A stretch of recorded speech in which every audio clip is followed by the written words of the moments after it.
आपण पाहत आहात सत्याची बाजू मांडणारं हक्काचं न्यूज चॅनल M24 तास। वाळव्याच्या रणांगणात महाविकास आघाडीची वज्रमूठ, इटकरे चिकुर्डेमध्ये शरद पवार गटाची आक्रमक मोर्चे बांधणी। जिल्हा परिषद निवडणुकीच्या रणधुमाळीत वाळवा तालुक्याचे राजकीय वातावरण कमालीचे तापले आहे।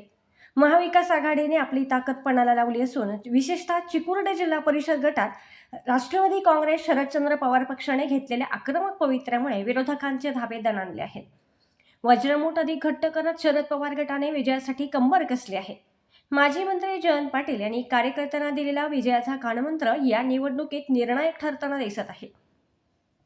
पाटील यांच्या मार्गदर्शनाखाली तालुक्यातील पक्षांतर्गत सर्व गटतट बाजूला सारून कार्यकर्ते एकला चलोरे ऐवजी एकजुटीचा नारा देत मैदानात उतरले आहेत।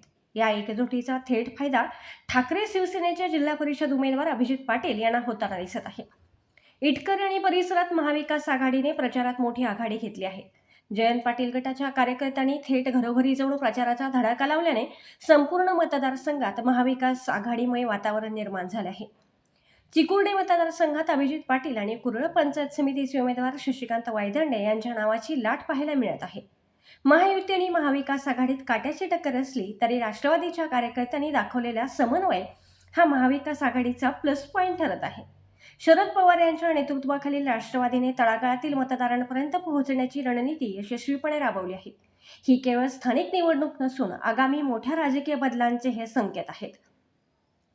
मित्रपक्षांना सोबत घेऊन निवडणूक जिंकण्याची आमची रणनीती राज्याच्या राजकारणात गेम चेंजर ठरेल। स्थानिक महाविकास आघाडीच्या कार्यकर्त्यांकडून बोलले जात आहे। शिवसेना आणि राष्ट्रवादी यांच्यातील हे ट्युनिंग महायुतीसाठी डोकेदुखी ठरणार आहे। विशेषतः इटकरे परिसरातील मतदारांचा कल पाहता महाविकास आघाडीचे पारडे सध्या जड असल्याचे चित्र स्पष्ट होत आहे।